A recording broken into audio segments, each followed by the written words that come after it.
Muy buenas hijas e hijos de Poniente, yo soy Legend Tolkien y bienvenidos a otro vídeo del mundo de Canción de Hielo y Fuego. Al fin os traigo a uno de los personajes que cambió la historia, el destino y la vida de Poniente, un rey que empezó como cualquiera pero acabó en la desgracia. Estoy hablando del rey loco Aerys, segundo de su nombre, rey de los Andor, los Rhoynar y los primeros hombres, señor de los 7 reinos y protector del reino. Aerys Targaryen nació en el año 244 después de la conquista. Era hijo del príncipe Jaehaerys II y su hermana Shaera. Más tarde nació su única hermana, Rhaella. Al nacimiento de su hermana, una bruja de los bosques le dijo a Jaehaerys que el príncipe prometido nacería del linaje de la línea sucesoria de sus hijos, por tanto Jaehaerys decidió casarlos entre ellos. Aunque no se deseaban ni había afecto entre ellos ya desde jóvenes, según sabemos gracias a Ser Barristan Selmy. En el año 259 después de la conquista, cuando Aerys contaba con 15 años, nació el primer hijo de la pareja de hermanos, el príncipe Rhaegar. El mismo día de su nacimiento y sin previo aviso se dio la contienda que se conoce como la tragedia de Refugio Estival, donde el lugar que veraneaban los Targaryen se incendió debido a que se cree que unos huevos de dragón estallaron y produjeron esa masacre. Una masacre que dejó a varios muertos, entre ellos el actual rey de Poniente y el abuelo de Aerys, el rey Aegon V. Debido a esto, el padre de Aerys, Jaehaerys, subió al trono y empezó su reinado como rey de los 7 reinos en el 259. Más tarde, en el año 260 después de la conquista, empezó la Guerra de los Reyes Nueve Peniques, donde Aerys luchó como escudero junto a sus inseparables amigos, también escuderos de sus casas, Tywin Lannister y Stephen Baratheon. Juntos formaban un temible trío de guerreros que dio la victoria a los aliados del reino. Esta amistad sería muy importante, como se demostraría en un futuro cercano. El padre de Aerys y actual rey de Poniente, Jaehaerys, enfermó debido a su estado físico y al cabo de 2 años, en el 262, murió y dejó como heredero en su lugar a su único y ambicioso hijo, Aerys, que subió al trono de hierro. Al principio de su reinado, Aerys empezó a rejuvenecer a toda su corte debido a que creía que el reino tenía que tener a gente de su misma generación. Por tanto, despidió a la gran mayoría y en su lugar puso grandes señores jóvenes como Tywin Lannister, quien se convirtió en la mano del rey. Heredero de Roca Casterly y del legado de la casa Lannister, Tywin tenía en ese momento 20 años, por tanto se convirtió en la mano más joven en pisar los palacios reales de Poniente. Esta decisión fue tomada por muchos como la más sabia que tomó nunca Aerys en su reinado, ya que Tywin venía de lidiar con las casas rebeldes de Roca Casterly. Aerys empezó su reinado ideando nuevos planes para el desarrollo de Poniente, aunque estos no siguieron adelante, ya que se cansaba de ellos tan rápido como se cansaba de sus amantes de la corte. Al paso de los años, situaciones y eventos hicieron de su reinado más diferente de como Aerys se había imaginado, y empezaron a surgir una serie de rumores en el reino que decían que Aerys era el rey de Poniente, pero que quien realmente gobernaba era su mano, Tywin Lannister. Lejos de la realidad, no había mentiras en esos rumores, pero Aerys, consciente de ellos, empezó a resolver asuntos reales él mismo, y además empezó a dejar de depender tanto de él. A medida que pasaban los años, Aerys empezó a fijarse cada vez más en la mujer de Tywin, Joanna Lannister. Esto provocó el enfurecimiento de la reina y la esposa de Aerys, que viendo peligrar su matrimonio, decidió expulsar a Joanna de la corte. Evidentemente a Tywin tampoco le gustó esto, y a medida que pasaban los años, la amistad entre sus dos jóvenes se iba desvaneciendo. Además de esto, Aerys y Rhaella no conseguían tener más hijos, ya que o bien sufrían abortos, o bien morían al nacer. Esto volvió al rey más loco de lo que ya estaba. Y por su parte, Tywin y Joanna, en el 266, tuvieron 2 mellizos sanos y salvos, Cersei y Jaime. Esto solo sirvió para avivar la tensión entre la mano y el rey. Y al paso de los años, esa relación empezó a deteriorarse cada vez más, y es que Aerys conocía la creencia popular de que Tywin era el verdadero gobernante de Poniente, lo cual lo enfurecía siempre que pensaba en ello, y para vengarse, Aerys empezó a humillarlo cada vez que podía, incluso delante de la corte. Aún así, Tywin resistió y tuvo que tragarse el orgullo en silencio. En el año 273, Joanna murió en el parto debido a que nació su hijo Tyrion. Esto se tradujo en más burlas de Aerys sobre Tywin, y por tanto la amistad entre ellos dos ya casi se había extinguido y nada quedaba ya de aquellos días donde 2 jóvenes habían luchado codo con honor.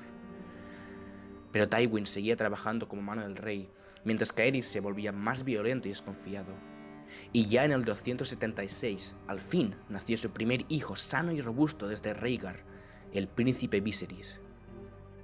En celebración de su nacimiento, Tywin organizó ese mismo año un torneo en Lannisport, la capital de la casa Lannister, en donde el rey Aerys asistió.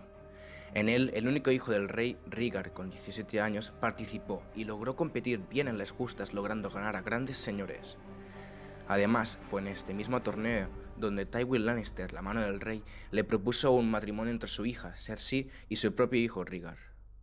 Aunque la respuesta del rey loco no fue para menos sorprendente y le rechazó la propuesta, ya que según él, al igual que Tywin no casaría a sus hijos con los de sus criados, él no casaría a su hijo con la hija de un siervo. Después del torneo, Aerys tomó la decisión de casar a su hijo con la princesa de Dorne, Elia Martell, hecho que enfureció más a Tywin, quien empezaba a ofenderse cada vez más debido a los eventos que hacía el rey hacia su casa. Entonces, en el 277 llegó la desgracia final que acabaría por dejar al rey Aerys completamente loco. Se produjo la resistencia del Valle Oscuro. Lord Denys Darkling del Valle Oscuro decidió paralizar los impuestos portuarios que iban dirigidos hacia la corona. Aerys, al enterarse, decidió él mismo ir hacia Valle Oscuro a resolver este asunto junto con un soldado de su propia guardia real. Con el propósito de ejecutar ahí mismo a Ser Denys Darkling, Aerys fue decidido hacia Palacio, pero el Lord Denys fue más rápido y lo hizo prisionero en sus celdas. El rey fue prisionero por 6 meses, tiempo que tuvo Tywin para reorganizar a sus tropas y empezar a sitiar la ciudad del Valle Oscuro, mientras las tropas de la ciudad resistían a sus ataques. Pero Lord Darkling amenazó a Tywin con matar a Aerys si se decidían en atacar la ciudad, con lo que en ese momento Ser Barristan Stanselmi de la Guardia Real entró en la ciudad, mató todos los guardias que defendían las celdas de Aerys y lo sacó del Valle Oscuro. Cuando el rey estuvo a salvo, al final Lord Denys se rindió, y como venganza, el rey Aerys le hizo matar a él y a toda su familia, exterminando a la misma casa Darkling.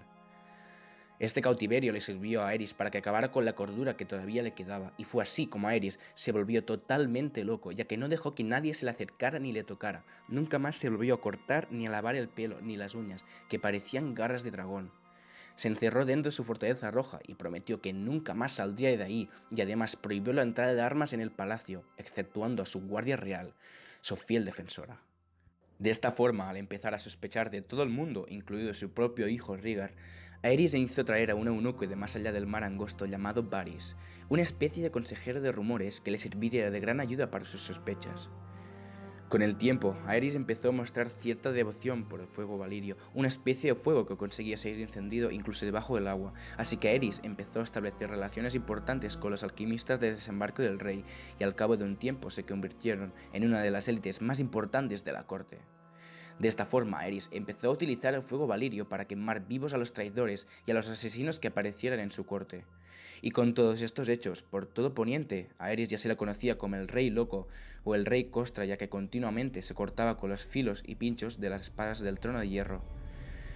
Y al final, en el año 281, la relación entre la mano del rey Tywin y el rey acabó por llegar a su fin cuando Aerys decidió que el único hijo de Tywin, Jaime Lannister, fuera uno de los miembros de la Guardia Real, y de esta forma Aerys se aseguraba que Tywin no pudiera tener heredero directo. Y aunque esto le enfureció a Tywin, él no mostró recelos, se tragó su orgullo una vez más y decidió aceptar que su hijo se uniera a la Guardia Real. Así que de esta forma Tywin Lannister decidió presentar su renuncia como mano del rey, a lo que Aerys accedió, y nombró como nueva mano a Owen Merryweather. Ese mismo año se celebró el torneo de Harrenhal. Aerys asistió al cabo de unos años de no salir de su fortaleza roja, aunque lo hizo ya que su consejero Varys le informó que su hijo Rhaegar planeaba usar el torneo como excusa para reunir a los más grandes señores de Poniente, y así derrocar a su padre y ocupar su sitio en el trono de hierro.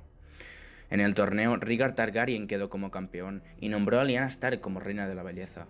Tras un año del torneo, Rhaegar supuestamente secuestró a la misma Lyanna, y al enterarse de esto, Brandon Stark, el hermano de Lyanna, decidió ir a la Fortaleza Roja a capturar al mismo Rhaegar para matarle. Aunque Rhaegar no estaba Aerys, quien al enterarse de sus intenciones lo hizo arrestar por intentar asesinar a su hijo y pidió que su padre estuviera presente para responder por los crímenes de su hijo.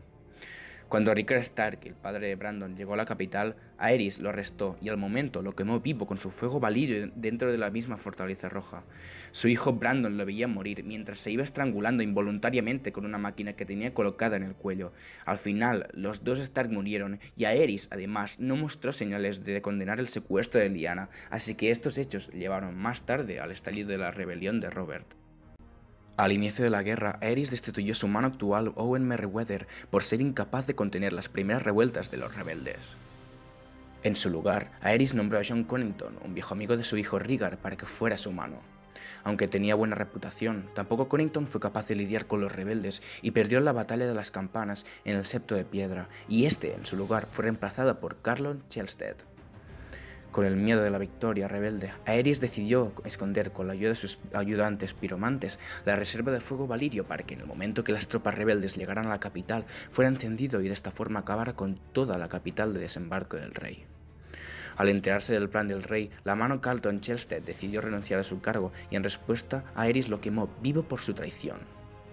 Mientras iba transcurriendo la guerra, el gremio de alquimistas se iba haciendo más fuerte y su jefe, Lord Rosar, se convirtió en la nueva mano del rey. Después de que su ejército fuera vencido y su propio hijo Rhaegar muriera en un combate épico en la batalla del Tridente de la mano del propio Robert Baratheon, Aerys envió a su esposa embarazada y al príncipe Viserys a Rocadragón, quedándose en la Fortaleza Roja con la princesa Elia y sus hijos como rehenes para asegurar la lealtad de la casa Martell al trono de hierro. De esta forma, pocas horas antes de que el ejército rebelde bajo el mando de Lord Eddard Stark llegara a la capital, 12.000 hombres liderados por Tywin Lannister llegaron a las puertas de desembarco del rey. Al momento, Aerys ignoró los consejos de Varys y escuchó al gran maestre Pycelle, que le aconsejó que abriera las puertas, pues Tywin venía a jurar lealtad y a defenderlo de los rebeldes. Cuando hizo abrir las puertas, Aerys se encontró en una situación totalmente diferente. Al entrar a la capital, las fuerzas Lannister saquearon la ciudad y destrozaron a todo lo que se encontraban por delante. El rey loco, sabiendo que había llegado al final, ordenó a Lord Rosar, el jefe de los piromantes, prender el fuego valirio que había escondido anteriormente bajo la ciudad y de esta forma quemar desembarco el rey para que los rebeldes no pudieran gobernar. Jaime Lannister afirmó que Aerys, en su locura, creía que el fuego no lo mataría, sino que renacería como un dragón que podría aplastar y quemar a sus enemigos. Pero antes de que Aerys pudiera dar las órdenes de encender el fuego valirio en Lord Rosar, Jaime, que había escuchado de las intenciones del rey loco, asesinó al piromante. Luego, al momento de matarlo, Jaime fue directo hacia el fondo de la Fortaleza Roja y ahí traicionó su juramento como guardia real, asesinando al rey Aerys a los pies del trono de hierro, clavándole su espada por su espalda para que no pudiera ordenar la quema de la ciudad a nadie más. Según Jaime Lannister, cuando Aerys estaba agonizando a punto de morir, el rey Targaryen seguía gritando en voz baja: quemadlos a todos, quemadlos a todos. Y esas fueron las últimas palabras de un rey que acabó la desgracia debido a sus actos. Al finalizar la rebelión de Robert, también finalizaba de esta forma la dinastía Targaryen, después de 283 años de reinado desde Aegon I el Conquistador. Y así subía al trono un rey que sería llamado como el usurpador, Robert Baratheon. Y hasta aquí la historia sobre un rey Targaryen que empezó su reinado con grandes metas, pero que lo acabó en la locura absoluta. Gracias por ver otro vídeo más y nos vemos en el próximo Hijas e Hijos de Poniente, aquí en Les Endolkien.